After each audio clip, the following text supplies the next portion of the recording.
Saya sebenarnya iri dengan banyak negara maju yang lebih prioritas pada ekonomi, teknologi, dan kemajuan ilmu pengetahuan.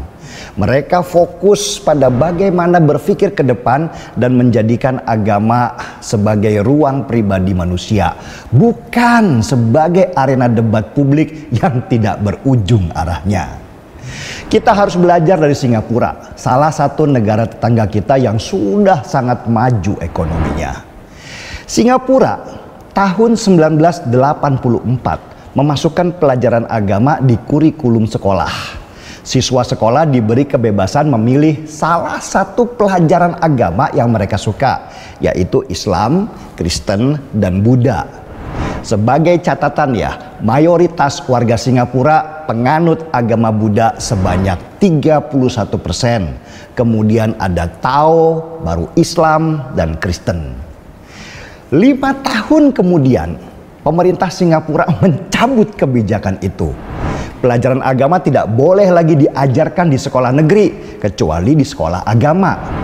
Pemerintah Singapura di bawah Perdana Menteri Lee Kuan Yew melihat kalau ternyata pelajaran agama malah membuat guru dan siswa di sekolah negeri menjadi terkotak-kotak. Bahkan ada ketegangan di masing-masing agama.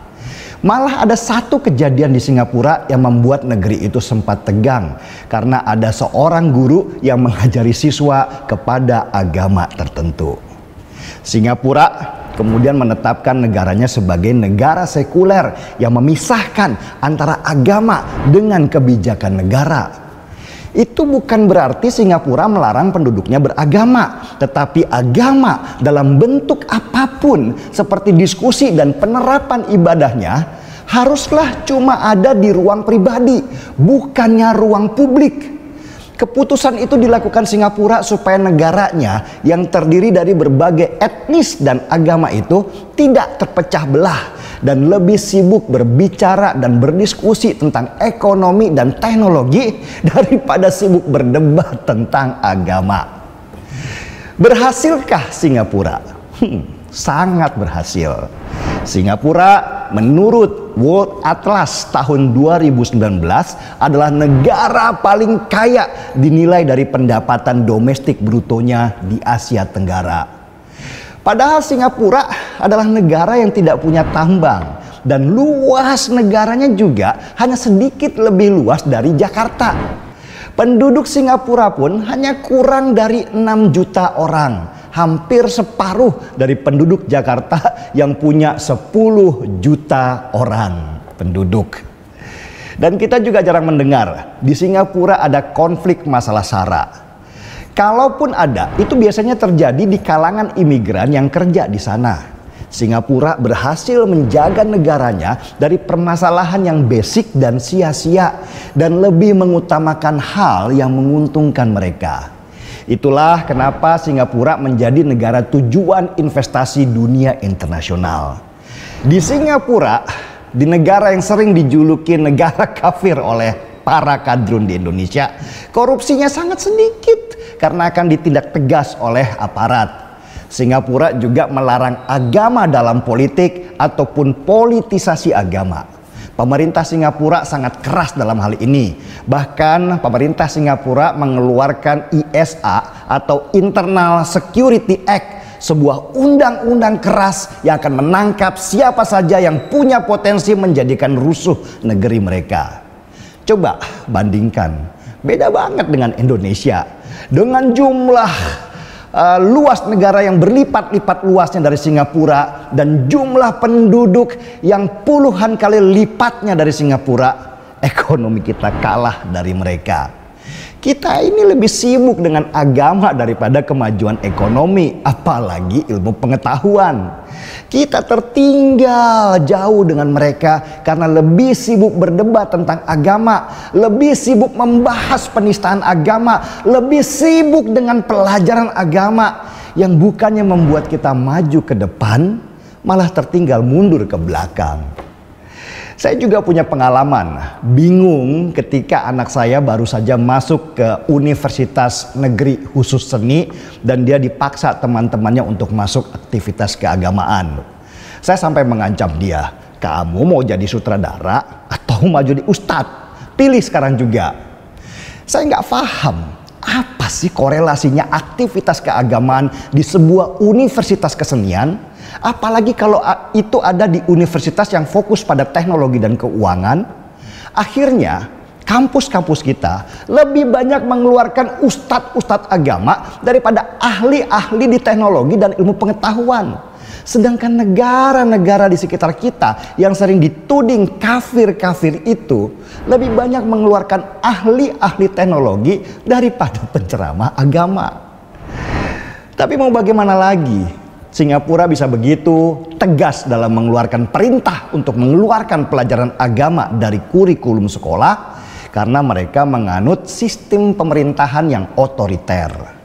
Orang di Singapura bebas melakukan apapun, bebas berbisnis apapun, bahkan difasilitasi oleh negara. Tapi kalau sudah bicara politik dalam negeri, hati-hati karena mereka akan dengan ketat mengawasi. Politik di sana dijaga ketat oleh pemerintahnya. Tidak sembarang orang bisa bicara atau menyampaikan pendapatnya ke publik. Arogan? Bisa jadi. Tetapi sudah terbukti Singapura aman dan tentram, ekonominya maju dan investor asing juga tenang. Tidak ada demokrasi dalam politik di Singapura. Demokrasinya hanyalah di sisi ekonomi, teknologi, dan hal-hal lain yang bermanfaat untuk hajat hidup orang banyak. Di Indonesia, dengan begitu banyaknya partai, maka setiap hari kita hanya diasupi dengan politik dan politik. Apapun dipolitisasi.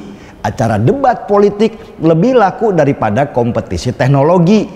Karena itu sulit sekali kepala pemerintahan di sini mengambil keputusan karena akan selalu dipolitisasi oleh oposisi. Apalagi kalau berkaitan dengan agama. Wah, bisa jadi rusuh nanti.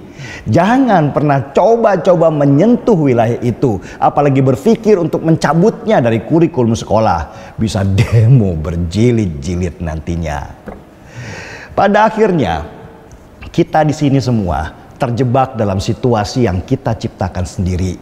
Kita terlalu liberal dalam demokrasi, tapi kita tidak siap dengan akibat yang kita buat sendiri.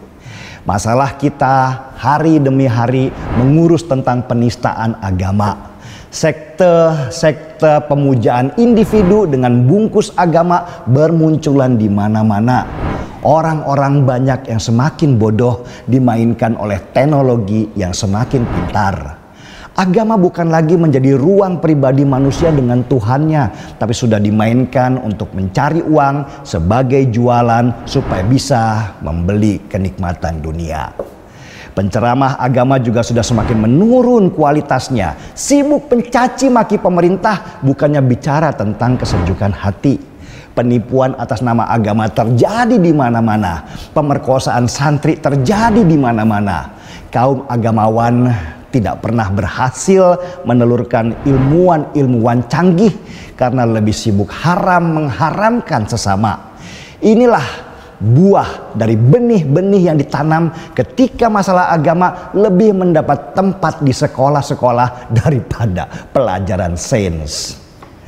Perdana Menteri Singapura Lee Kuan Yew almarhum mungkin waktu melihat Indonesia negara besar tetapi rumit karena lebih sibuk membahas Tuhan daripada mencetak ilmuwan, akhirnya bisa bilang ke penerusnya, tuh kalau dulu saya tidak mencabut pelajaran agama dari kurikulum sekolah, negara kita sudah pasti seperti Indonesia, lebih banyak ustadznya daripada ekonomnya.